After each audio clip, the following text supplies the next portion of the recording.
Good morning, fellow recording nerds! Now, I want to start this video off with a little thought experiment. You guys know I get some extra super special comments on this channel every now and then, and one of the most common themes among them is that I've never produced a hit record. All right, let's run with that flawless logic and ask ourselves this. How many hit records have amp sims on them? Not that many. So obviously amp sims can't be that great, right? Okay, I have to stop there before I have a stroke. I swear, trying to think like one of these Neanderthals is going to take years off my freaking lifespan. Trolls and butthurt crybabies aside though, I wanted to explore this topic a bit and I've come up with 13 reasons why amp sims are better than real amps. Enjoy.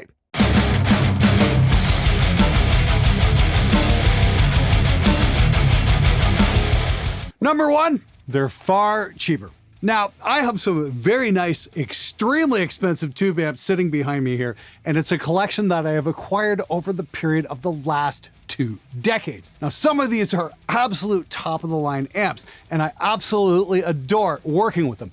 But man, what a price tag.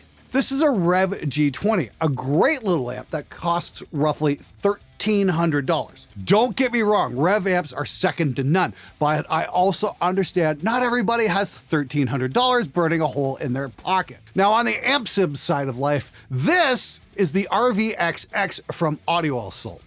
Cost $35. Does it sound the same? No, not even close. But does it sound good? Well, fuck yes it does. And that's what should matter to you more than a badge or a label. What's coming out of the speakers? Look, I know my audience. I know you guys aren't driving around in Lambos and Teslas. More like Honda Civics, and let's be honest, most of you are riding shotgun next to your mom on the way to band practice. And I know the idea of spending a small fortune on an amp isn't something you can just do on a whim. Great amp sim doesn't cost a lot. Sometimes they don't even cost anything at all. Now, one of my favorite free amp sims that I've used is the Ignite Emissary. And to tell you the truth, I'd rather put that on a record than some of the real amps you're seeing on the wall back there that just plain sound fucking terrible. Number two, they're easier and more convenient. Now take it from me, I've spent 20 plus years learning how to record live amps and refining my technique. I've spent more time placing mics in front of cabs than some of you have been alive, so I know just how difficult it can be to get good at it. And to be 100% honest, it's definitely a skill worth learning. Please put the time in. Somebody has to make the cabinet impulses for everybody else to use, after all. Amp sims take a lot of that guesswork out of the whole process, which is going to free up your time so you can do more important things like auto-tuning the singer or time aligning the drummer. I swear, you kids and your crazy total bullshit records that no human can ever actually play without a computer doing all the heavy lifting for you. Whether you're recording yourself at home or at a studio you're actually paying for, the convenience of plugging a guitar into an interface and just pressing record is worth its weight in gold. It saves you time and money. And one of those, most musicians just don't have an awful lot of. Number three, no dealing with room acoustics. Now, I am no stranger to this particular nightmare. Back before I outfitted my live room with a shit ton of acoustic treatment, I had massive problems with the low end in my guitars. There was always this ever-present buildup of mud that I ended up having to shovel the low end out of my tracks with all sorts of convoluted EQ moves and multi-band compressors, and none of those actually ever really fixed the problem. Look, real amps sound their best when you crank them up. It gets the power section involved and that saturates in a very pleasing way. But that is all for naught if your room acoustics are working against you. The sound that's coming out of your cab is going to clash with the sound that is bouncing off your walls, usually out of phase. Now that creates peaks and valleys, and one of those just might wind up where your mic is, especially in the low frequencies. Using an amp sim, it takes the room entirely out of the equation. It cuts down on more factors than the US cuts down trees in the Amazon rainforest. Hell, the toughest decision you're gonna have to make when using an amp sim isn't mic placement or dealing with room acoustics, but which impulse response you're gonna use. Oh, and speaking of impulse responses, number four, custom impulses. Miking a speaker is an art onto its own. Like I mentioned before, I've spent years and years placing mics in front of speakers, trying to get that balls to the wall tone that I could genuinely be proud of. And when I got it, this channel's theme song, The Eagle Has Landed, was born. The big thing about miking a speaker is that even small changes to the microphone placement will have drastic effects on your tone. And we're talking millimeters here. On top of that, different microphones are going to produce different sounds, even if they're placed in the exact same spot as each other due to their different frequency response. And it doesn't stop there. There are literally hundreds of different speakers out there on the market from companies like Celestion, WGS, Jensen, Eminence, and so on. Each speaker type is going to have its own signature sound, and hell, even the same speaker types have variations between them. Mic up 4 different speakers in the same 4x12 of the same model, and they're all going to sound different. The point of all this is that you're going to be limited to what you have at that moment. Your cab probably didn't come stock with 4 completely different speakers, so you're basically stuck with one speaker type. Yes, there will be some variations, but not massive ones. So that is where impulse responses come in. To put it simply, an IR is a digital snapshot of the signal chain that's being used to record an amp. Mic, cab, preamp, it's all in there. And the best part about the IR? They're cheap, like way fucking cheaper than buying a whole new speaker at least. You can go online and find pretty much any combination of mic and speaker you can think of and buy that instead of the real thing. And you'll save yourself a fucking fortune while you're at it. Now, I can't say much about this just yet, but if you guys like impulse responses, boy, are you ever gonna love what's coming from Spectre Digital in a few months. Stay tuned. Number 5, accessibility. A few months ago, I did a video called Can You Play Metal on a Marshall? And it was a ton of fun. Getting to check out an iconic amp like that was a great experience, but if I didn't have the audience I do, it would have taken me a lot longer to find one. Real amps, especially old vintage ones, can be really hard to find, and even then, they usually come with a pretty big price tag attached to them. However, if you're not concerned with owning the real thing, a good amp sim is probably your best bet for getting that signature sound. There are tons of amp sims out there that try to capture the character of certain amps, and in case you're wondering, one of my favorites still has to be the Marshall sim on the STL Lasso Lambert. That thing is just phenomenal sounding, and it's great testament to just how great amp sims are these days. And unlike the real amp that costs more than $3,000, the Lasso Lambert will only cost you $120. As always, don't take my word for it. Go try out the demo version and see for yourself just how good it really is. Number 6, reliability. Another big problem with real amps is maintenance. Real amps are just that, real. They're physical, real-world items, and just like anything else, they can break. Sure, you can do your best to take care of them, but if one of the major components craps up, you're gonna have a pretty hard time finding a replacement. Look, I'm not saying that if you go buy an old Plexi that it's gonna just up and die on you, but you have to understand that you're still taking a risk that won't be cheap and will probably take quite some time to actually fix, especially if you're in Windsor. Amp sims win hands down in this category since their shelf life is pretty much infinite. Even if the computer they're on kicks the bucket, you can still download them onto the next one you buy with no additional expense. Number 7, portability. Let's face it, tube amps are heavy. Not only are these amps heavy, but the cabs, fuck. These fucking things should come with their own forklift. See, tube amps have giant fucking transformers in them. Those and the chassis tend to make up the majority of the weight, and just the amp heads alone can easily reach about 50 pounds. Pair that with an 80-pound cabinet and suddenly you're hauling around almost half your entire body weight. And for what?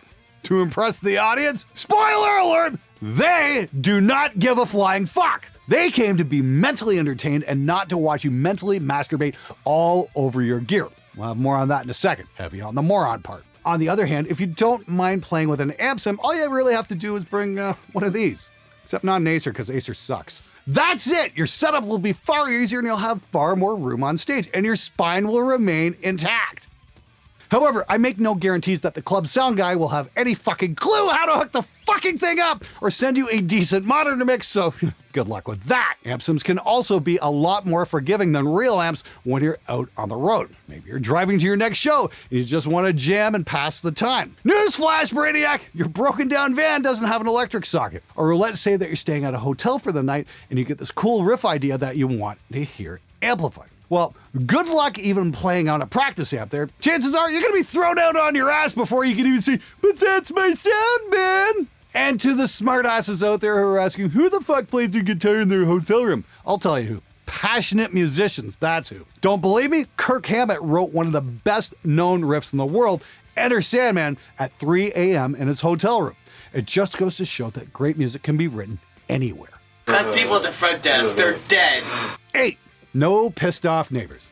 You know what your obnoxious retired Karen neighbors really love? Loud roaring electric guitar! Now, back in 2003, I moved into this neighborhood and decided to convert my 2-car garage into a home studio. Before I did, though, I went around door to door to tell my neighbors, as I didn't want to deal with noise complaints. Now, one neighbor in particular was adamant that this was a quiet neighborhood, but he saw no problem gracing my mornings with a symphonic masterpiece that's his fucking leaf blower.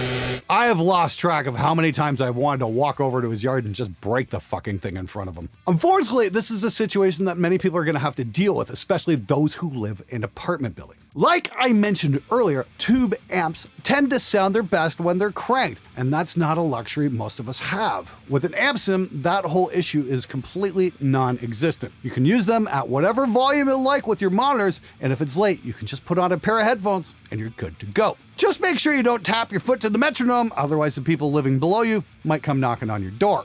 Number 9, hardware amp modelers. If you're not satisfied with just software plugins, you can always grab one of the many amp modelers out there on the market. Kemper, Acoustics, Helix, Quad Cortex, you name it. There are a ton of great sounding modeling amps that you can buy. There are some downright terrible ones as well, a few of which you can see on the wall back there.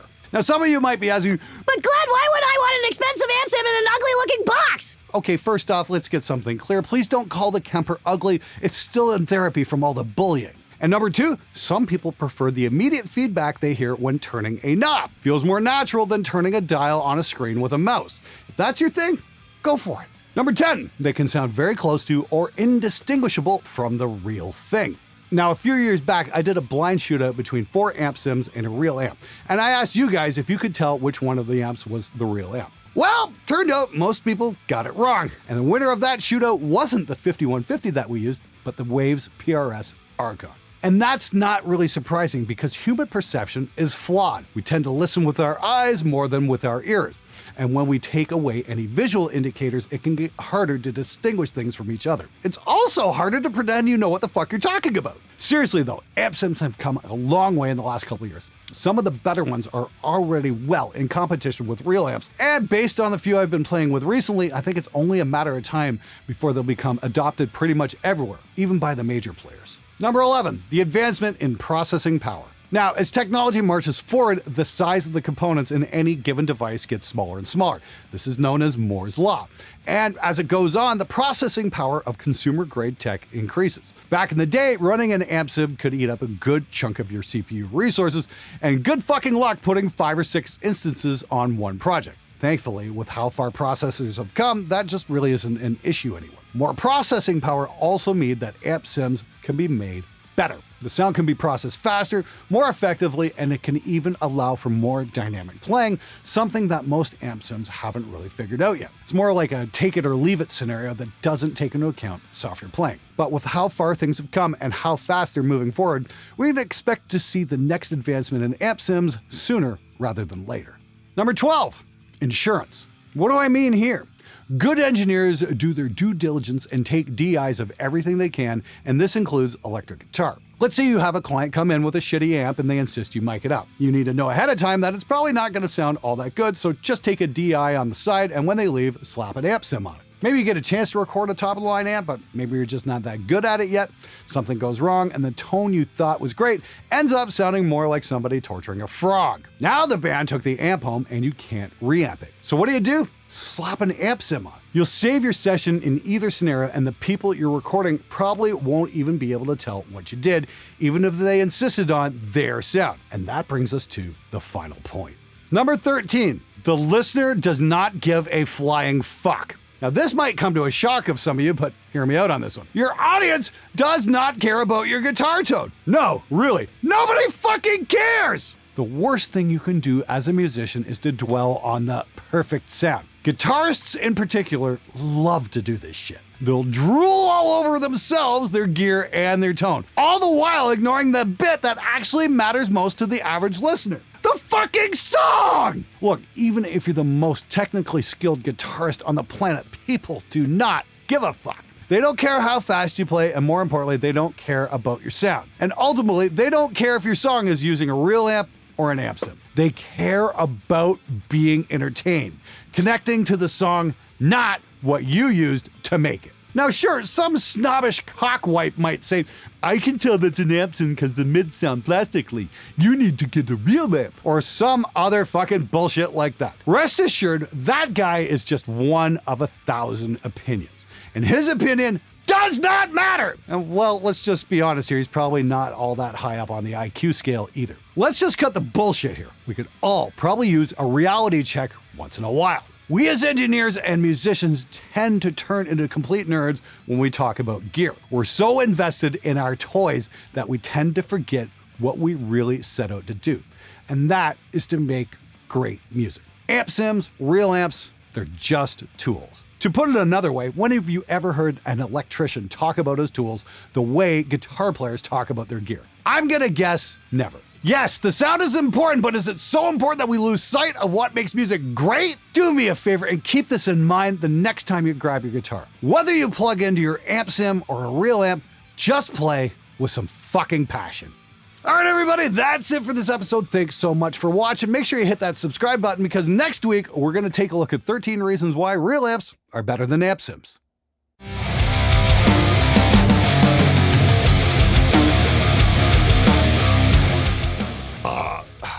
And so on. Fuck. Tube amps. Any recording time left? Yeah, we're still recording. We're good. I love having a tally light. That stopped moving. Okay, try one more time. Now, sure, some snobbish cockwipe might say... Cockwipe? Cockwipe. I like that. That was exhausting.